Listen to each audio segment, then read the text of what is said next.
na ating gawain. Tayo po ay manalangin.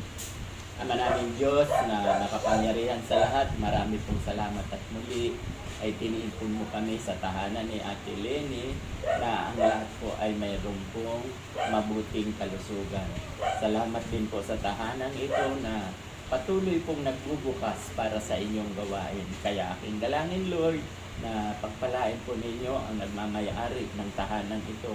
At higit sa lahat, ilayo po ninyo sa anumang masasamang isipan ng aming kapwa. Huwag po ninyong ipahintulot na mangyari sa tahanan ito. At maging ang karamdaman nawa, Lord, ay huwag nyo na pong ipahintulutan o harangan po ng inyong mga anghel na hindi makapasok ang anumang karamdaman o anumang problema. Kaya dalangin ko po sa inyo, narito po ang aming mga kapatid na tatlong kapatiran, si Ate Lisa, Ate Ana at Ate Beth. Ganon din po. Ingatan din po ninyo sila. At huwag po ninyong ipahintulot ang anumang karamdaman na makapasok pa sa kanilang katawan. Dahil sabi mo nga sa 1 Corinthians chapter 3 verse 16, we are a temple of God. Kami po ay templo ng Diyos. Ito po aming dalangin ay binibigay ko po ang kapurihan sa pangalan ni Jesus na aming tagapagligtas. Amen at amen. Okay, bago po tayo magpasimula, umpisahan po ni Ate Lisa sa testimony na nangyari sa buhay niya na bukod tanging siya lang ang nakakaalam. Ate Lisa?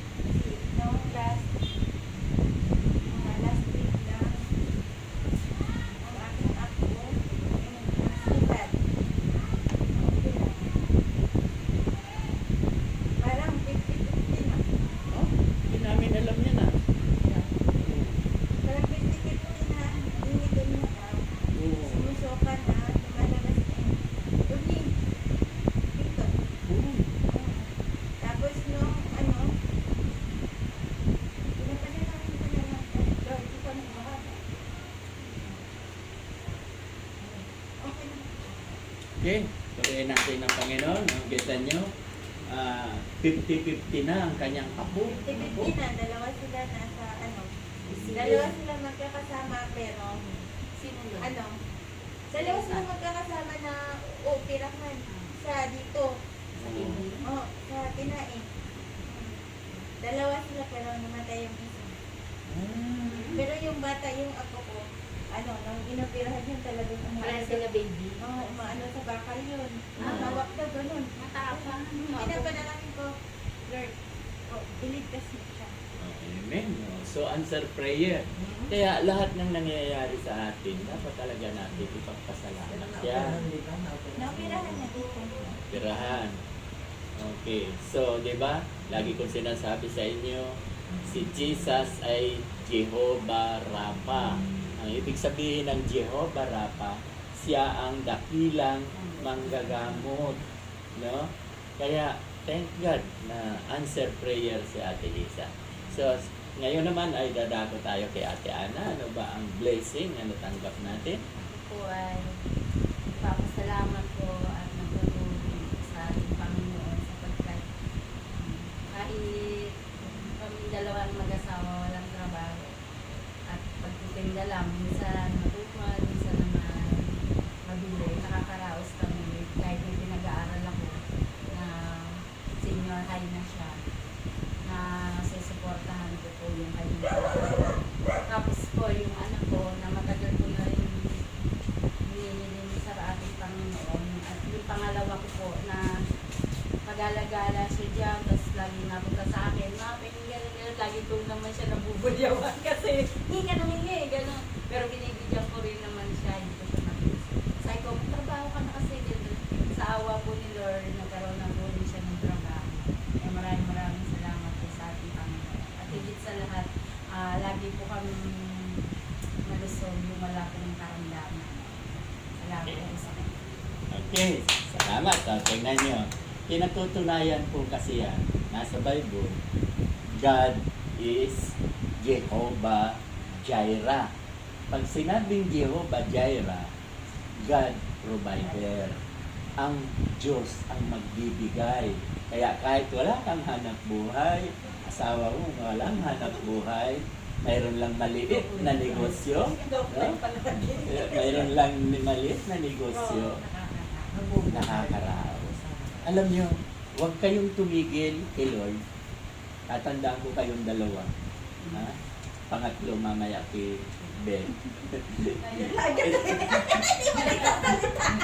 Ito si Ate Lisa balang araw, makakaroon niya ng malaking tindahan na ganyan na magtitinda siya ng mga cellphone, titinda ng ibibigay ni Lord yan.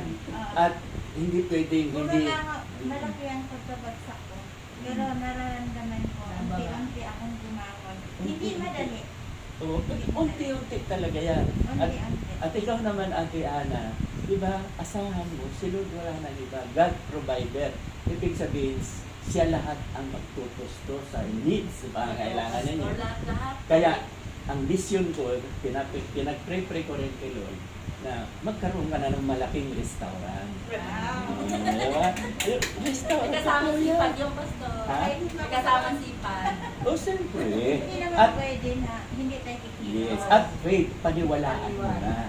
Kaya-kaya mo Paniwalaan mo yung na. bata. Naniniwala ako, pastor, balang araw, sinulat din sa purpose namin. Sabi, ano ba goal nyo balang araw? Sabi ko, magkaroon lang ako, makaipon ako ng 100,000. Tapos magkaroon ako ng restaurant, kahit maliit lang. Oo, diyan yan naman nag-uumpisa eh. Iyan sa'yo, maliit na restaurant na Pero yan. hindi pa kayo Kung may nakain nga po. hindi pa kayo nakakakuha sa profit. Sa ano po, next month, Sabihin sa first week. So, wag lang tayong titigil kay Lord. Kaya, lalo na sa pag-message ko, mapapakinggan nyo lahat yan sa unang linggo. September 1, ako ang magsasalita. natin mo si Pastor Dan. Kasi sa 25 siya. Ako, auno ako. September 1. Okay. So, ngayon naman ay pakinggan natin si Ate Beth. Alam ko, mayroon niyang blessing na natanggap. Lagi yan. O, diyan mo siya. O, totoo yun. Ayaw mong umiyak. Lagi yan. Iiyak mo yan. Dahil ang Diyos hindi natutulog. Mas maganda nga yun, bukan sa puso. Sige. Nagpupuri, nagpapasalamat. Ako ay nagpupuri ako. Papasalamat. Sa Panginoon. Kasi talagang hindi niya ako pinapataya. Kahit mag-isa lang ako lang mag-isa sa kwarto ko. Pero nandiyan naman yung kapatid ko, tsaka yung mga pamangkin ko. Mahirap para sa akin. Pero alam ko, kasama ko si Lord palagi. Lagi siyang nasa tabi ko. At hindi na rin ako nagkakasakit. Nawa, lagi akong tabihan ni Lord. At bubulungan niya ako na huwag ko nang gagawin at kakainin yung mga bawal na alam mong makakasama sa katawan mo. Kaya nagpapasalamat ako palagi. Alos, minuto na bago magising, bago matulog. Nagigising sa madaling araw, minsan napapaiyak kasi minsan malungkot. Naalala ko yung mama ko. Kasi medyo bata pa rin ako noon. Iwan ako ng mama. Nakawala talaga pa ako. Kahit nasa 30 na ako, parang lagi pa rin ako nakananay, ganyan sa kanya. Mahirap. Maski ngayon, hindi ako nakaka-move on pa sa kanya. Saka yung kapatid ko na lagi ko sama. Kapisan ko, simulang hinahanap ako hanggang nawala siya, ang bata-bata niya, nawala pa siya. Siya yung nakakaunawa sa akin, sa ugali ko, sa yung pagiging tamad ko. Siya yung talagang sasabihin niya na, o sige, ako na lang gagawa. Kaya never ko siyang makakalimutan. Kaya lagi ako nagpapasalamat sa Diyos. Dahil alam ko, mahal niya ako. Dahil anak niya ako. Amen. Ano lang po. Okay, so palakpakan po natin. No, tunay po Wala yan. na siyang sakit. Tinagaling na. Pinagaling na. Kaya diba, ang sabi, ang Diyos ay omniscient. Anong ibig sabihin ng omniscient? Marunong sa lahat. Ano ang omnipotent? Makapangyarihan sa lahat. At ang Diyos ay omnipresent. Kaya ikaw, Ate Beth, ang ibig sabihin ng omnipresent, sumasa lahat ng dako. Kaya kasama mo lagi si Lord. Kaya tama yung patutuo mo na hindi ka niya iniiwan, hindi ka niya pinababayaan kahit nag-iisa ka. Pero maya-maya darating yung mga nagmamahal sa iyo, utos yan ni Lord na dalawin ka. No? Marami pang magmamahal at yun nga, dalangin ko nga na makatagpo ka ng kabiyak Na mas bata. na mas bata. Huwag kukuha na mas maganda sa iyo, ha? Ikaw pa mag-aaral. Kaya nag-ano, parang sabi ko, thank you po. Sasabihin sa amin na. Para may kasama na. Oo, tama. Diba? Maganda yung may kasama. Kasi, no, di ba may kasabihan? No man is no man is an island. Hindi pwedeng mag-isa ka lang talaga. Anyway, hindi ka naman nag-iisa ngayon. Dalawa ka na. Yan si Lord. Pero iba na yung may kasama.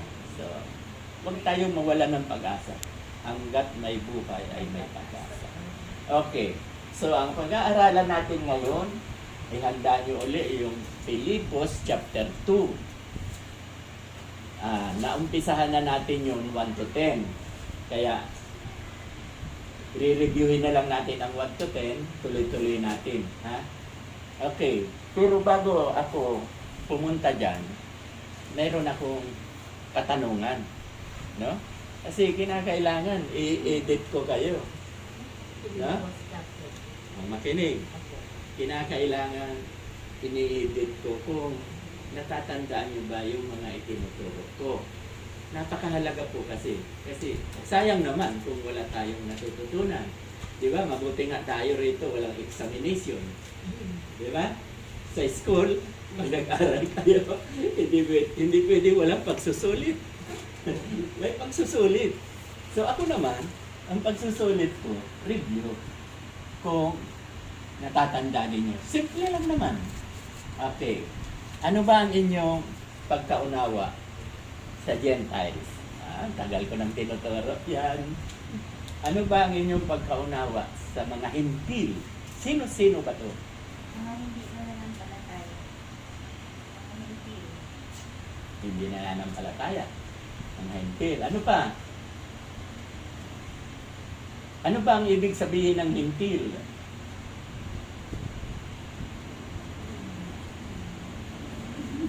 Pero na hindi natin kaya sagutin. Ano ba ang ibig sabihin ng Gentiles? Alam nyo na yan, nakakalimutan nyo lang at medyo kinakabahan kasi kumbaga di ba sa totoo lang, pag may examination sa school, di ba nininervyos kayo? Ay, baka hindi ko alam ang sagot. Nakakahiya, di ba? Hindi na ako papasok. Kaya nga, itong tanong kong ito, alam kong alam nyo. Pag sinabi ko sa oo nga. Diba? Okay, ito ang sasabihin ko. Una, sige, pakisabi. Ano ba ang hintil? Ano ba ibig sabihin ng Gentile? At hindi makasalanan natin. Yan, tama yan. Pangalawa ko yan. Ano pa? Yung number 1. Udyo. Ay, hindi. Tama na sana, kaya lang mali ang pagkasalita. Pag hindi ka, ito ang number 1 pag hindi ka Hudyo o Israelita, you are Nakuha nyo, ha? Pag, diba? Kaya tama sana, nandiyon na yung sa bibig mo yung Hudyo, eh. Pag hindi ka Hudyo, ang tawag sa iyo, Gentiles. Hintil. Makasalanan. Diba? O, saan ang tungo? Center. Amen. Sigurado yan. Kasi, tama naman yung sinabi ni Ate Lisa. Ang sabi ni Ate Lisa, hindi mananampalataya. Kasi pag mananampalataya ka na ni Kristo, nananampalataya ka kay Kristo, ay hindi ka na hintil. Saan mababasa, Ate Lisa? Paborito mo yan. Ay, hindi ka nakikinig. Saan mababasa sa Bible na hindi ka nahintil? Paborito mo yan. First Timothy. Galatia chapter 3 verse 29. Nakakalimutan lang. Diyos, di ba? Ang sabi doon, kung kayo'y kay Kristo, kabilang ka na sa lahi ni Abraham at lahat. 3:29. Ha? Galatia 3:29. Oo, tama. Yun naman ang sinabi ko. Galatia 3:29, paborito mo yan. Nakakalimutan mo lang. Nervyos kasi examination to eh. Ano talaga eh? Practical. Oral? Oral, nandyan na kaagad. Kaya, ano ba? Hindi naman hindi katulad pag nagsusulat. Sa nagsusulat, walang nakakaistorbo. Kaya ito oral, no? Tama, oral examination. Kasi kailangan ko rin na handa kayo. Okay. So, ano ang ibig sabihin? Tingnan nyo ha. Pag Gentiles, hindi ka Hudyo. Pangalawa, makasalanan. Siyempre, saan ang tungo? Sa impyerno. Okay. So, doon sa hindi ka Hudyo, anong mai-explain nyo doon? Kasi di ba sinabi ko, pag hindi ka Hudyo, Gentiles ka, makasalanan ka. Ano ibig sabihin ng Hudyo? Banal. Yes. Tama. Hindi siya makasalanan. Hindi sila makasalanan kasi pag hindi ka Hudyo, makasalanan ka. Ibig sabihin, hindi sila makasalanan. Kasi sila ay chosen people. Sila ay pinili na bagamat nakakagawa sila ng kasalanan, di ba? Naulit ko lang, nandyan siya. No? Siya ang mediator. Siya ang namamagitan. Nakuha nyo? Siya ang namamagitan. So, iiwanan na natin yan, Gentiles niya, at least na-recall nyo, ha? Na kapag hindi ka Hudyo, makasalanan ka. Sa madaling salita, itong mga Hudyo ay hindi makasalanan kasi they are chosen. Sila ay pinili. Pinili ba sila para ma-impyerno? Hindi. Kaya lang, marami sa kanilang hindi sumampalataya. Totoo, nasa Bible. Hindi sumampalataya. Di ba pinarusahan sila? Namatay sila?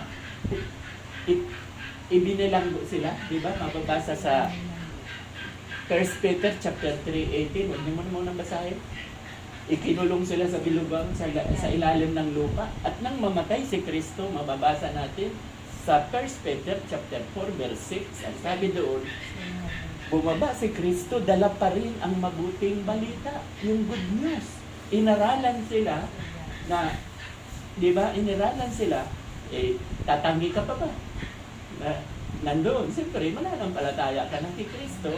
Kaya, lahat yun, di ba, umakyat na sa langit. Lahat yun, di ba, mababasa yun sa Mateo chapter 27, verse 52-53. O ano ang sabi doon? Nang mamatay si Kristo, nahati ang kortina, na pangkakapal-kapal ng kortina, at nabiak ang mga libingan, yung mga nitso na biak, at lumabas yung mga banal. Bakit mga banal? Dahil sila ay nananampalataya sa Diyos. Kaya, sabay-sabay silang bumangon, at sa isang gisap mata, nagkaroon sila ng glorified body, no? Sabay-sabay silang umakyat sa Jerusalem, no? Na ang Diyos ang mangigawa ng Jerusalem. Hindi yung ginawa ni King Solomon na Jerusalem sa lupa. Sa lupa ang gumawa si King Solomon ng Jerusalem, yung malaking simbahan. So sa langit, Diyos ang may gawa. Kaya sila ay sabi doon sa Matthew 27 verse 52-53, ang sabi doon, nasa holy city sila. ang tawag doon sa taas, Holy City. Banal na lungsod. O para patunayan natin, pakibasa. Sino sa inyo? Pakihanap. Matthew 27, verse 52. Verse 52, 53. Chapter 27. Okay. Nabuksan ang mga libingan at muling nabuhay ang maraming banal na namatay. Lumabas sila ng libingan at pagkatapos na muling mabuhay si Jesus, sila'y pumasok sa banal na lungsod at dooy marami ang nakakita sa kanila. Kasindak ang opisyal at ang mga Okay. kawal. At least nakita mo na doon yung banal na lungsod. Sa English, Holy City. O nabuksan ang mga libingan, bumangon ang mga banal. Ibig sabihin yung nananampalataya lang. Yung hindi naniniwala kay Kristo, hindi kasama. Naiwan. Yung hindi nananampalataya, naiwan. Mga patay pa rin sila hanggang ngayon. Naiwan. Dahil sila, pagdating ng panahon, huhukuman sila. Mapalad sila kung katulad ng mga Israelita, lahi ni Noe, na pinuntahan ni Jesus sa ilalim ng lupa at inaralan pa rin dala ang mabuting balita. Yung good news, salvation. Okay. So, puputulin ko na dyan. At least, na-recall nyo sa inyong isipan pag nagtanong uli ako, kasi napakahalaga nito eh. Ay, isa pa pala ang tanong ko. Kayo ba ay Israelita na? Yes po.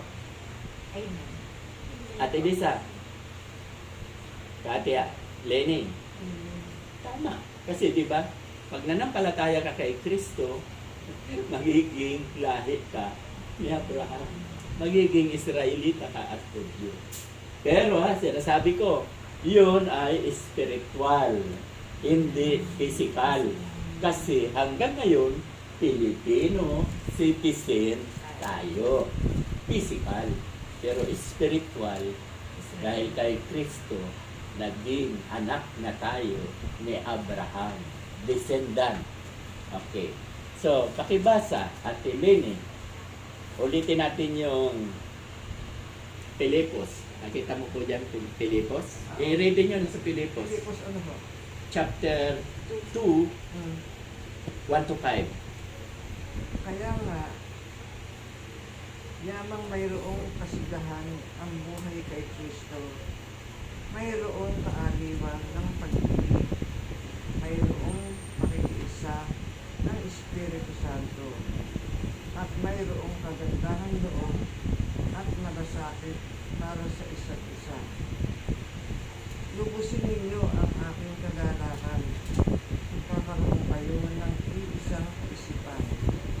Magbuklod kayo ng iisang pag-ibig. At magkaisa kayo sa puso't diwa. 3. Huwag kayong gumawa ng anumang dahil sa pansariling layunin o pagyayabang sa halip bilang tanda ng pagpapakumbaba. Ituring ninyong higit ang iba kaysa inyong mga sarili. Pag malasakitan ninyo ang kapakanan ng iba at hindi lamang ang inyong sarili, naway magkaroon kayo ng kaisipan na tulad ng kay Kristo. Okay. 5 na. Sige, pakipaliwanag, Ate Lenny. Ano ang inyong naintindihan dyan?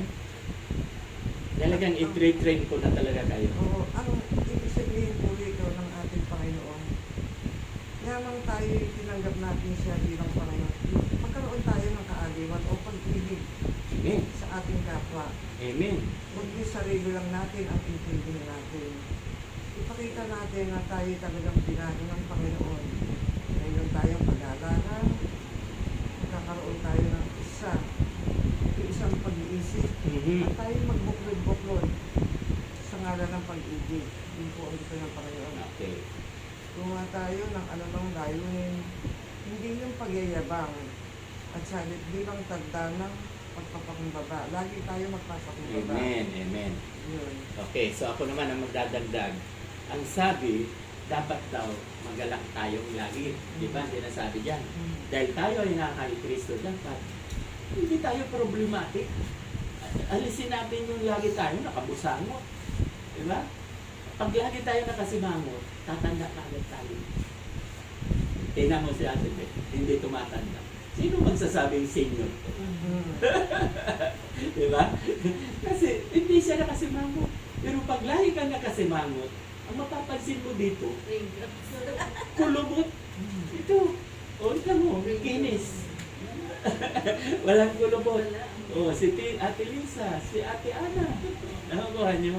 Magalak tayo. Lagi. No? At ang sabi pa dyan, dapat lagi tayong nagkakaisa. Paliwanag nyo nga, paano ba tayo magkakaisa? Yung, Tinuturo ko yan sa 10. hindi tayo yung katulad na iba na, Kailangan natin mag-allow. sige, Ano? Sige, pakiliwag paliwag. Paano tayo magkakaisa? yung laging yung sa pag-uusap natin, meron tayong pagkakaisa na laging nag-uunawaan, hindi tayo nagsisiraan, Mm. hindi tayo nagpaplastikan, Mm. yung para tayo magkakapatid ganun, magmahalan tayo. Yes, tama yung sinabi niya, pero yung pinaka-perfect na sagot, ikaw. Asa yung love the Lord your God with all your heart. Okay rin yun, pero hindi yun ang pinakatamang sagot. Diba yung 10 na itinuturo ko, yung una, John 3:16, John 1:12, Mark 12:30-31, Mateo, hindi ngayon ang pinaka-perfect, Mateo 28:18, 19, 20, Acts 1:8. Pagkatapos sa Acts 1:8, yun ang Hebreo chapter 12 verse 2. Pagkatapos Joshua 1:8. Alin doon? John 1:12. Sabi. Hebreo 12:2. Kuha na. Ito natin ang ating Yes. Di ba ano ang sabi doon? Sige, kung memoryado mo, pakisabi. Kung hindi, ako ang magsasabi. Itoon natin ang ating paningin kay Hesus Kristo dahil Na siyang pinagmula. na siyang pinagmula ng ating pananampalataya mula simula hanggang wakas. At, Okay, so tama na yan. Okay, ang sabi roon, ituon natin ang ating paningin kay Hesus Kristo na siyang pinanggalingan ng ating pananampalataya. Anong ibig sabihin ng ituon? Sa loob ng church, ang titingnan lang natin si Jesus, ituon daw sa Kanya. Oh, so, pag tayo pumasok sa church, may iwasan ng away kasi hindi ka nakatingin sa member. Kung sa member ka nakatingin, galit ka kay Ate Lene, sira na ang iyong diskarte. Nakatingin ka kibet, galit ka kibet, sira na. Kaya, ang titingnan natin sa loob ng church para magkaroon tayo ng unity, para tayo ay nagkakaisa, dapat, lagi kong sinasabi, Christ-centered tayo. Christ-centered. At huwag niyong titingnan ang pastor doon, ay, ayaw ko si Pastor San Miguel, bubo yan. Mayroong ganyan. concentrate lang. Kasi, hindi ka Christ-centered. Pastor-centered ka. Di ba, lagi kong sinasabi, kami mga pastor, may kanya-kanyang wisdom. No? May kanya-kanya kaming tungkulin. Kailangan kami lahat ng Diyos kasi ang naglagay sa mga pastor, si Lord. No? So, sa Diyos ang papuri. Ang ibig ko sabihin, kami ay inilagay dyan. Ang ibig ko sabihin, kaming mga pastor sa mata ng Diyos, mayroon bang magaling sa amin sa mata ng Diyos? Walang magaling. Sa mata ng Diyos, kami ay good. Lahat ng pastor sa mata ng Diyos ay pantay-pantay. Hindi nagpapagalingan. Naging karanasan ko yan. Obserbasyon ko yan. Sa atin mismo nangyari. Parang ipinakikita niya na mas magaling siya sa akin. Samantalang siya lang ang inilagay kong assistant. Nakukuha niyo ba ang point? Parang, di ba, yun na nga, binapastos na nga ako. Sa totoo lang, ilang ulit akong binastos sa meeting. Kasi, ang gusto niyang mangyari, mas magaling siya sa akin. Itong pinag-aaralan natin, ang sabi dyan sa binasa niya, huwag mo, di ba, sa 4, pakibasa yung 4. 4-5. Yung, dapat, huwag mong sabihin, sige, sino nakakita? Kahit sino. Kung malapakita ninyo ang kapakanan ng iba Yan. at hindi lamang ang sa inyong sarili. Sarili. Tama. O, di ba, nandyan eh. Ano pa? Kahit naway magkaroon kayo ng kaisipan na tulad ng kay Kristo. Ganun dapat tayo. Hindi pwedeng magsiraan. Nabanggit mo na yan kanina, hindi tayo dapat nagsisiraan. Kasi we are family of God. Pamilya tayo. Paano At ito pagkakit ng nasimba si pamilya ni Jack? Paano yan? Paano kami nakatukoy sa Panginoon? Eh nakikita mo yung... yan ang testing sa inyo. Oh, Hindi nyo dapat yan. Hindi nyo ba ako napapansin? Halos yakapin ko pa pag nakikita ko. Babae lang yan eh. Pero yung lalaki nayayakap ko. Nung makita ko sa Golden Wedding Anniversary, niyakap ko. Kasi lalaki. Love your enemy. Oo. Yun na naman, papasok. Saan yun mababasa? Good. Matthew ano? Matthew 12:30-31. Mali. Ano? Mateo 5:44. Love your enemy. Okay yung sinabi mo. Mateo 5 verse 44. Okay. Sige nga. Kung memoryado ko pa, pakibasa nga. Mateo 5:44. Kung hindi ako nagkamali. At ipanalangin ninyo ang mga umuusig sa inyo. Ano ang sabi? Pakiulit, lakas-lakasan.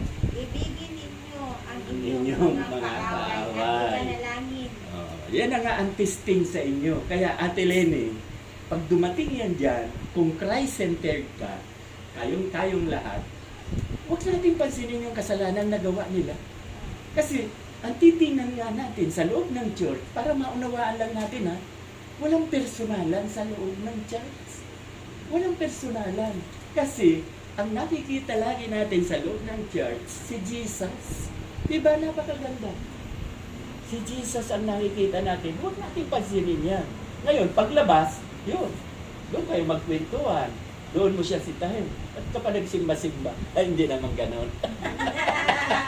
Inaaway. Hindi ganon. Ang sa atin, pag-ibig pa rin. Ang ba sabi, ibigin mo ang iyong kaaway. Mateo 5:44. Ganon lagi. At saka, itutuloy-tuloy natin yan. Sige, pakibasa nyo. Lalo kung madadagdagan niya. Na ang sabi diyan, yung 3, ang sabi diyan, huwag nating itataas ang ating sarili. Di ba?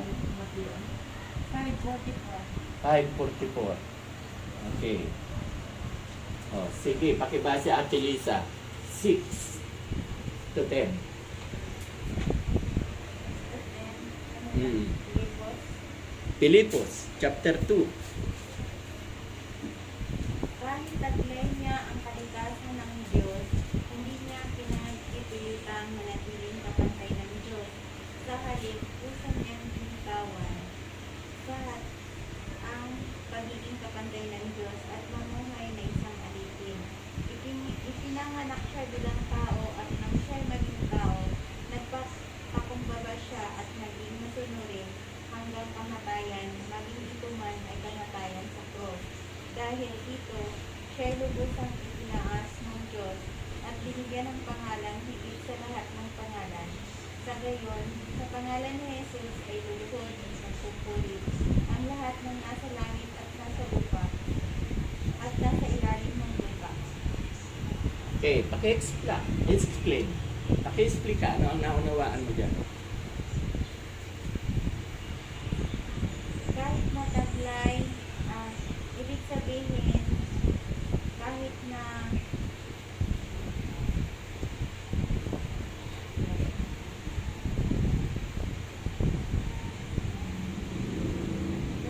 taglay ang kalikasan ng kahit na parang ibinigay na ng Diyos ang lahat ng kapangyarihan mula sa langit at sa lupa. Pero hindi ni Jesus ipinagpipilitang kapantay siya ng Diyos. Sa halip, minsan yan pinitang ang kapantay ng Diyos. namuhay siya bilang alipin. Okay, salamat Ate Lisa. Ako, i-explain ko yon dahil sa Bible ko, mabuting balita, maganda ang pagkasalin, hindi mahirap. Ang sabi po dyan sa binabasa ni Ate Lisa, pakinggan ninyo, na bagamat siya ay Diyos, si Jesus, kaya Diyos talaga si Jesus na bagamat siya ay Diyos, ay hindi siya nagpumilit na maging kapantay ng Diyos. Di ba? Bagkus, hinubad niya ang kanyang pagka-Diyos at nagmistulang alipin. Pag sinabing nagmistulang alipin, kasi tingnan mo, nang ipanganak siya, hindi naman siya sa palasyo. Kasi kung talagang hari siya ng mga hari, King of Kings, ang inaasahan ng mga Hudyo, ipapanganak, kasi hinula na sa palasyo. Pero saan siya ipinanganak? Sa sabsaban. Diba? Ipinanganak siya sa sabsaban. Ang ibig sabihin, poor na poor. hindi man lang sa loob ng bahay ng anak. Kaya siya ay hindi tinikilala. Pero ang motibo niya kasi kung sa palasyo siya pinanganak, paano yung mga poor? Paano yung mga pobre? Diba? Kaya para maging napantay, dito siya sa mga poor, ipinanganak sa sabsaban. So ipinakikita, nagmistulang alipin, slave. No? Pero hindi talaga siya alipin dahil Diyos nga siya, di ba? Na bagamat sa Diyos ay inubad niya ang kanyang pagka-Diyos, bagkos, nagmistula siyang alipin at namatay sa cross, di ba? Namatay siya sa cross at ito ang maganda siya. Pero sa kanya, ang lahat ay magpupuring sa kanya, sa lupa, sa langit, pati sa ilalim. Siya ang pupurihin. Siya ang Diyos. Kasi Diyos siya No, nakuha niyo. At ito ang pinakamahalagang turo dyan. Ito ang pinakamahalaga. Kaya tinuturuan ko kayo. Makinig kayo sa YouTube. Ito ang pinakamahalaga. Diyos siya. Tingnan mo. Nagpakababa siya. Minsan tayo, itong application, minsan tayo ang taas natin. Ano ba, ba? Diyos na, nagpakababa. Tayo pa, tao lang. Kaya dapat magpakababa din tayo. Huwag mong isipin, pinag-aralan natin to sa ikapitong Diyan Success. Huwag mong isipin na mas magaling ako sa inyo. Hindi ko yan iniisip. Isipin mo raw nandyan na kayo ang mas magaling sa akin. Di walang trumol, nagpapakumbaba. Yan ang pinaka-meaning yan. Sa Ate Lina, nung dadagdag mo Ate Lina. Nabinig nyo? Hindi si pastor nagpakataas. Kayo ang ano niya. Kaya alam niyo yung dalawa ni Lisa. Di ba, Beth? No? Hindi natin alam yun, no? Di ba? Tayong dalawa makakampi, ha? Okay. So, ang itataas natin, ang ating kapwa. Kasi, pag nagmamagaling ako, yung sabi diyan, ang yabang ko, di ba may pinigkas niya? Ang yabang mo, si Jesus na hindi mayabang. Pero dapat magyabang si Jesus. Kasi Diyos yan. Pero, nagmistulang alipin. Nagpakababa. Okay, so, ano ang ibig sabihin niya? Alisin natin ang kayabangan at pride. Yan ang number one. Ang sumisira sa atin. Pride. Fried chicken. Nakukuha niyo ba? Ito ang napakaganda. Isang halimbawa. Yan, kaya pag nagsisermon kayo, gano'n na. Hihingi kayo kay Lord ng knowledge, wisdom, na paano yan i-explain. At para lalong maunawaan, matutuwa yung nakikinig, magpakababa pala. Oo. Sa linggo, marinig mo yun. Sa ligo? Bakit? Preacher yan. Ay, oo. Presider? Tama. Akala ko speaker. Wala si pastor. Ang iniisip ko siya ang speaker. Kaya alam ko September pa to Hindi ko kaya. Tama, pwede yan. Pwede gawin ng presider yan. Ang Diyos na, nagpakababa. Tayo pa. Pride lang yan. Fried chicken. Habang tayo nagpapakababa, Itinataas. Amen. pagpapalain tayo. Mayroon yan sa Bible. Nagpakababa ka, itataas lang ito. Nagpapakataas-taas ka, ibabagsak ka. Yes, yung nagpapakataas, ibabagsak yan ni Lord. Kaya huwag yung gagayahin siya. Lagi nasa Ano gagayahin niya? Oo. Walang ginawa dyan kung hindi landi ang buhok. Pero pinag-uusapan ng masa. madami alam. Oo. Pero palasuba sa upa. Totoo naman eh. Kita nyo? Oo. Ang ganda ng ating tinatalakay. Naunawaan natin ngayon ang ibig sabihin niyan. Magpakababa tayo, huwag tayong magmalaki, huwag tayong magmapuri. Kaya lahat ng kaaway, hibigi. Kaya dyan sa loob ng church, pag pumunta dyan, huwag ka titingin sa kaaway, kay Lord ka titingin. Kaya pastor, ano mo, yung Yakapin. yakapin. Babae, di okay lang. Huwag lang ako yayakap sa babae. Hindi ko. Bagabat ang ibang pastor na niyan. Halikan ka pa. Wala namang masama yun. Walang masama. Kaya lang, ang iba ang tingin. Tama ang Nakakaroon ng motibo. Oh, nananansing si pastor. Pero hindi Sa masama. amin doon hindi. Oo. Hindi ka naman Totoo, mayroong ganun talaga. Kaya kusing ka, halikan ka. Ang mga lalaki naman, inaapak din yan. Kaya lang, kasi doon, pwede ko rin gawin. Alam niyo kung bakit? Walang nakaka-under sa amin, walang nakaka-under sa kanila, walang nakaka-under dito sa akin, di ba? Ako ang boss. Pwede kong gawin yan. Kaya lang, yung pinanggalingan ko, may nakaka-under, pinagbabawal yan. Oo, ginagawin niyo Bawal pa yan. to. Hindi ko gagawin yan. Bawal yan. Ipinagbabawal yan. Para sa akin, ayoko rin Mm, ganun. mm. Kasi, Pastor Wala Epic. ka mali siya. okay lang Oo. yung, okay lang yung lalaki sa lalaki. Mm. Babae sa babae. Hindi. Pero yung ano, Lalaki, sa babae. hindi pwede. Kasi pangit tingnan sa tingin talaga Yes. ng mga tao. Mm. Kung sa tingin ng nating mga magkakasama na okay Okay, siya. sa ibang tao. Pero sa ibang tao, hindi maganda. Kaya, Gagawan ka ng issue. may batas kami dyan, pastor ethics. Bawal mangutang ang pastor sa membro. Number 1 yan, pinagbabawal. Si Jeff na, pastor. Kasi nung yun, nung nakutok tayo. Oh, pastor na siya. Hindi pa siya umaalis. Kaya, yan ang number 1 na pastor ethics. At wag kayong yayakap sa babae. May mga pastoral ethics yan. Ang tawag dyan, pastoral ethics. Yung hindi ninyo gagawin. Hindi namin Kasi pastor naman gagawin. doon, hindi naman umaalis sa ulo lang. Yes. Tumaano. Kaya nga sabi ko, Tatatikin ka lang. Kaya nga sabi ko sa'yo, okay yun, magagawa niya yun at pwede ko rin gawin dahil walang nakaka-under sa amin eh. Walang nakaka-under sa akin yan. Ako ang pinakakuha niya. Diba? Pinakamata. Pero alam ko ang pastoral ethics. Ha? Okay. Yun, di ba? Ang iba pa nga, biso-biso. May biso-biso. Pero dyan kasi, dyan nag-uumpisa yung, di ba? Pag pinaganon mo, parang doon na nag-umpisa yung parang ano din yung Hindi, salita. naman yung mga lalaki ang inaapak. Ay, yung lalaki. Malalaki Pero lang. babae, hindi. Pero kung kasali yung babae, Hindi. Tama.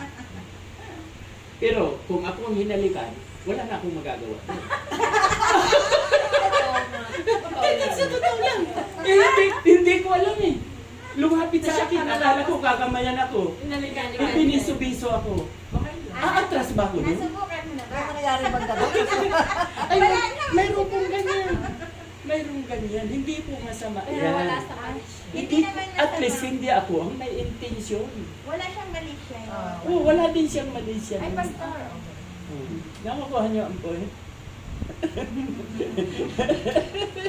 At tatawa si Ate Lynn. Nagulat na lang siya. Totoo po yan. Wala tayong magagawa dyan. Pero Alam. pagka ikaw, pastor, iniwan mo yung gawain, nagpunta ka kung saan saan, napauuwiin kita. Ano yun? Hindi ko naintindihan. Muli ka, pastor, ba't nasan ka ba? Meron tayong gawain. Pastor, doon yung pinauwi Yan katulad kaya. Ayaw na sa Bicol, pinauwi. Doon pa yung asawa sa akin eh. Papagawa ng ng bahay ngayon. Charge sa pangkuhan ng Church. charge. Hindi ka naman mamulong dyan eh. Di ba di pera yan? Pamando lang siya Dumating ating gabi. Umuwi. Uwi. Tama naman si Ate Lini doon. Tapos yun, nakita ko nung umaga, sabi sa akin. Sabi ko din, hindi siya ang dapat mag-pre-preach. Sabi ko, umano yun. Talaga pag nag-preach yun eh, walang tinitignan, dire-diretso. Anong si Pastor? Okay. Master na kasi yan sila eh. Saka nag-aaral sila talaga. Meron ba kayong katanungan sa ating pag-aralan? O, alam nyo na ang Gentiles, ha? Napakaalaga niya. Pero imiminsahe ko pa rin yan, ha? Kasi di ba lagi ko sinasabi sa inyo, bago ko iminsahe, sinasabi ko na sa inyo. Dahil tingnan nyo yan, walang naka-eksaktong sagot na tama. Gusto ko lahat malaman. At mahaba pa yun, marami pa akong sasabihin ko. Okay, so kung wala na po kayong katanungan, closing prayer na po. Naipag-pray ko na yung mga may sakit kanina, no? Okay. So, dahil wala na po kayong katanungan, tayo po ay yumukot, manalangin. Lord, maraming salamat po sa hapon ito na binigyan nyo na naman po kami ng knowledge, kaalaman tungkol sa pinpin at tungkol po sa napakahalaga yung kami ay magpakababa. Dahil kung kayo nga ay Diyos, ay nagpakababa, nagmistulang alipin, kami pa kaya ng mga tao lamang. Kaya isa lamang po ang alam ko na inaalis mo sa amin ang pride. Dahil ang pride po ay hindi yan galing sa iyo. Na kami ay nagyayabang, kami ay nagmamapuri. Dahil alam ko nga ang sinasabi mo sa Kawikaan chapter 6 verse 16, 7 bagay ang kinaiinisan ninyo. Una, ang mayabang, ang palalo. Pangalawa, ang sinungaling. Pangatlo, yung pumapatay ng walang laban. At mayroon pang iba. Kaya, iyan po ang dapat po namin iwasan.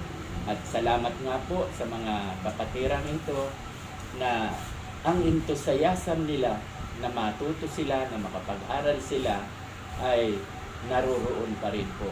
Kaya hinihingi ko po sa inyo, Lord, na bigyan nyo sila ng knowledge, ng wisdom, karunungan na nagmula sa inyo, nang upang sa ganun po, Lord, ay malaman nila ang mga karapat-dapat na malaman. Ito pong dalangin ay binibigay ko po ang papurihan sa pangalan ni Jesus na aming tagapagligtas. Amen at Amen. Okay? May patay. May patay.